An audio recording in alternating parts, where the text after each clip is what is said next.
This is the second video in a three-part series doing a deep dive into Surrey real estate prices and statistics for the city of Surrey in 2025. The city itself is broken into four major areas as defined by the Fraser Valley Real Estate Board.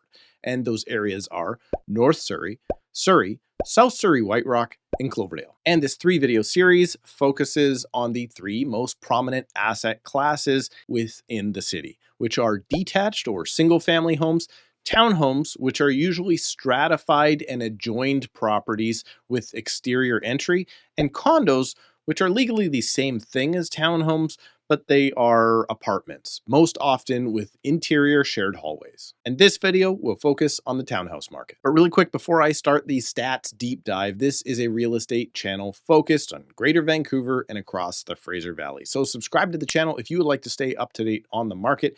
And please click the like button to help me grow this channel as we approach 20,000 subscribers. And of course, if you need help in the market in 2025, which is a very slow and hard market to deal with, well, you can book a call with me right now using the link in the description below at a time that works best for you. And now let's hop into the townhouse market with the most recent statistics provided by the fine people at the Fraser Valley Real Estate Board. So this is the townhouse market, and just to be clear, the blue line is North Surrey. The red line is Surrey. That's kind of the middle area of Surrey, which includes Newton and Panorama and some other areas. Then we have South Surrey White Rock, which does include the city of White Rock. I understand it's not the city of Surrey, but for this sake of doing this reporting, it does include the city of White Rock. And then Cloverdale, which is the eastern side of Surrey. So overall, prices are down in the townhouse market. North Surrey down 3.7%, 4.1% in Surrey. South Surrey 4.5%, and Cloverdale's actually hanging in there pretty good. But this is from a point in time of last June, and obviously things are down there since the peak. I want to zoom in here so we can see a little bit more about what's happened just over the last year.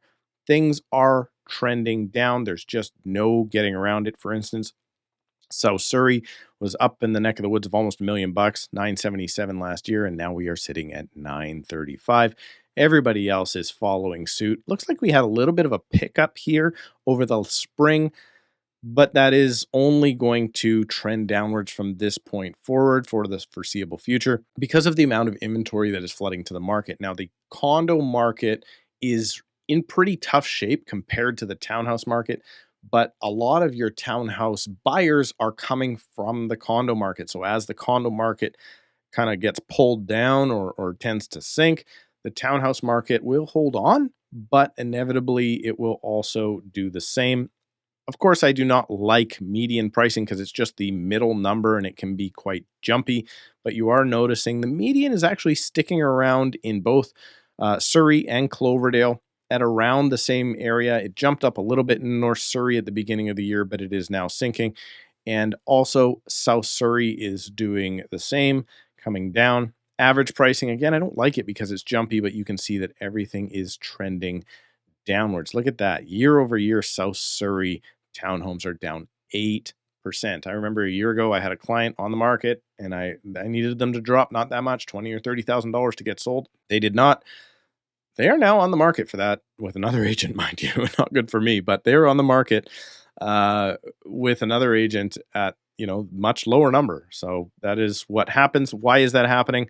Well, it's because sales have kind of dried up. You can see in Surrey through 24, we were seeing some pretty good sales numbers, except for September 24. But things are kind of flattening out there. South Surrey White Rock sales actually seem to be trending up for most of the year, except for this last April. Cloverdale, though, is kind of the story in townhouses. The overall sales year over year are slumping. Now, this is from a single point, of course, but 34% decrease in townhomes in Cloverdale year over year. North Surrey's technically up, but if you ask me, it looks like it's on the slide as well for the trend line. New listings coming to the market. Surrey is just flooding with all of these townhomes, but that is kind of expected because the central part of Surrey is less dense than North and South Surrey. So you're going to end up with more townhomes rather than condos. So it makes sense that there's more coming to the market in those areas.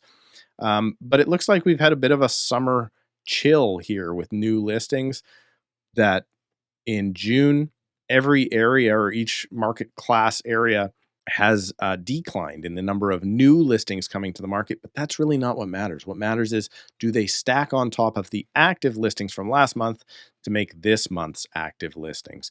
It looks like South Surrey has actually declined, so that will be good for the South Surrey market.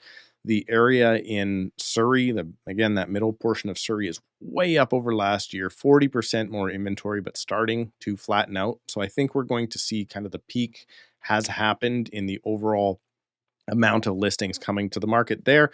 Cloverdale up again, 42%. So there's lots to pick from. But thankfully, these numbers are looking better than the condos, because the condos just seem to be going up in supply and up and up and up and up. Months of supply is determined from sales being divided into active listings. So basically, if I take the amount of listings I have, I divide the sales into it, it gives me a number that is known as months of inventory. Anything above about 6 months of inventory is a buyer's market, 6 to 7 months really. So North Surrey is definitely in a buyer's market. We're going to expect prices there to come down maybe a little faster than other areas. Same with Surrey.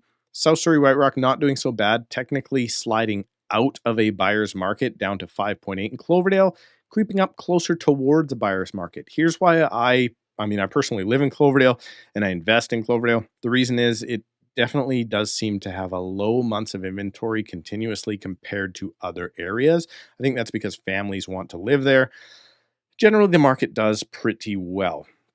This is the same measurement, just done in a percentage. So this is a consumption rate, and it's showing that the consumption rate in Cloverdale, still 1 in 5 homes, 20%, are selling each and every month. However, that is dropping, and this is why people are noticing that the market is getting worse in their estimation, let's call it that. South Surrey actually looks like the consumption rate was increasing, but we kind of do expect that through the most normal spring markets. Percentage of list price sold. Sorry, this is original list price sold, and it's taken a big dive. In North Surrey, stuff was selling for close to original price at 99%. This last month, 97%. Now, these aren't actually crazy numbers. It looks like you're getting about 2.5% to 3% off of the list price when it actually sells. So of the original list price to when it actually sells, this number will tighten up, however, when we look at percentage of list price when it sells. So this has to take into, I guess I'm trying to say that it takes into account any price reductions, and then you get closer to that 100% level. But look at North Surrey. North Surrey really taking a dive, really taking a hit in townhouses just from a negotiation point of view. I guess that's because there's so much available there. Average price per square foot, I don't take into account at all in the resale market. I just don't think it's much of a thing. And then days on market. Now, this is actually really good. The average days on market in Cloverdale is still 3 weeks, which is quite normal. It's actually declining, which means that market could possibly start picking up, but it's still only taking 30 days to sell across most of the entire city. I don't think that's a bad thing, but this just stresses the thing that I stress on in every single one of these videos all the time. If you don't have a serious offer, if you don't have serious showings going back and forth, negotiations going back and forth on your listing within the first 28 days, you're overpriced and you got to bring your price down. Overall, though, I'm going to zoom out here and show you the HPI over the last 10 years. If you bought 10 years ago, you still have a heck of an investment going on. Prices are dipping pretty quickly over the last little bit, but really it's nothing since, that big peak market we had. Generally speaking, everything is tracking. North Surrey seems to be a bunch more jumpy than the other areas out there. Cloverdale seems to be kind of the smoothest ride, even though it is a downhill slide these days. Generally speaking, I think we're going to continue to see more of this kind of sideways to downward pressure for the foreseeable future, and very likely at least for the rest of the year. So that is the townhouse market. And if you're interested in the townhouse market, there's a very good chance that you're looking to upsize from a condo. If that's the case, check out this video right now to discover exactly what's gone on so far this year in the condo market.